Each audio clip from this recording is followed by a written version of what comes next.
Assalamualaikum warahmatullahi wabarakatuh. Saya mahasiswi dari Sekolah Tinggi Agama Islam Asy-Syidiqiyah Karawang, Prodi Manajemen Pendidikan Islam. Video ini dibuat untuk menyelesaikan tugas psikologis pendidikan dengan dosen pengampu Ibu Kusmawati SAG MSI. Perkenalkan, nama saya Halimatus Sa'diyah dengan NIM 2111005. Saya di sini akan menjelaskan tentang perkembangan bahasa pada anak. Sebelumnya saya di sini akan membahas 3 hal, yaitu pengertian perkembangan bahasa, yang kedua tahap-tahap perkembangan bahasa anak, yang ketiga faktor-faktor yang mempengaruhi perkembangan bahasa anak. Pengertian perkembangan bahasa pada anak. Perkembangan bahasa pada anak adalah suatu proses perubahan di mana anak belajar, memakai dan menguasai tingkat yang lebih tinggi dari berbagai aspek bahasa dan bicara. Perkembangan bahasa bertujuan agar anak mampu berkomunikasi secara lisan dengan lingkungannya. Selanjutnya, tahap-tahap perkembangan bahasa pada anak. Yang pertama, tahap pralinguistik. Yang kedua, tahap linguistik.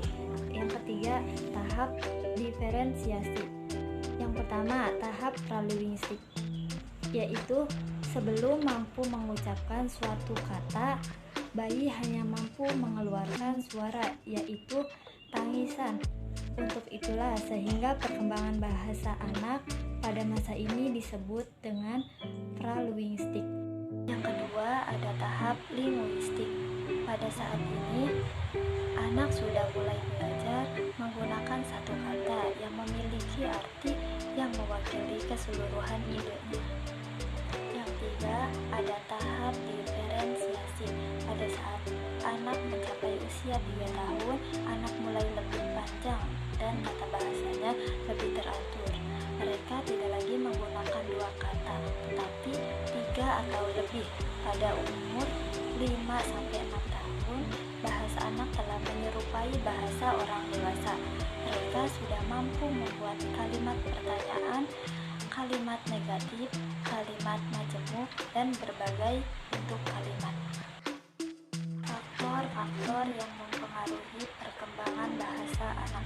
Yang pertama, ada kondisi lingkungan, yaitu tempat anak tumbuh dan berkembang memberi andil yang cukup besar dalam berbahasa. Perkembangan bahasa lingkungan perkotaan akan beda dengan lingkungan pedesaan. Yang kedua, budaya. Adanya perbedaan budaya berpengaruh pada perkembangan bahasa anak, khususnya bahasa nasional, bahasa Indonesia.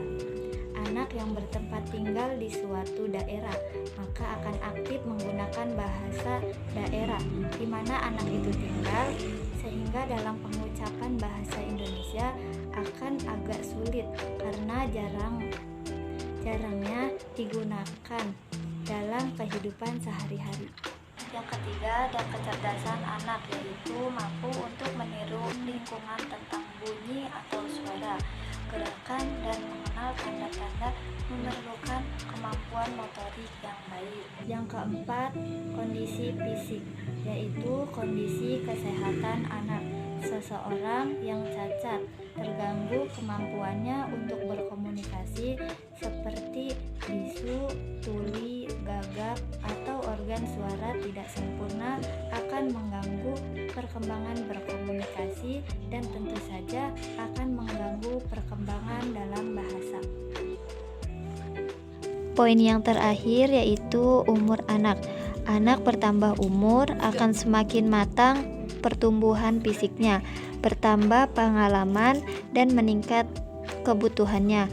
Bahasa seseorang akan berkembang sejalan dengan pertambahan pengalaman dan kebutuhannya. Jadi, anak akan semakin pintar berbahasa bergantung pada umur. Semakin bertambah umur, semakin banyak pengetahuan yang dimilikinya.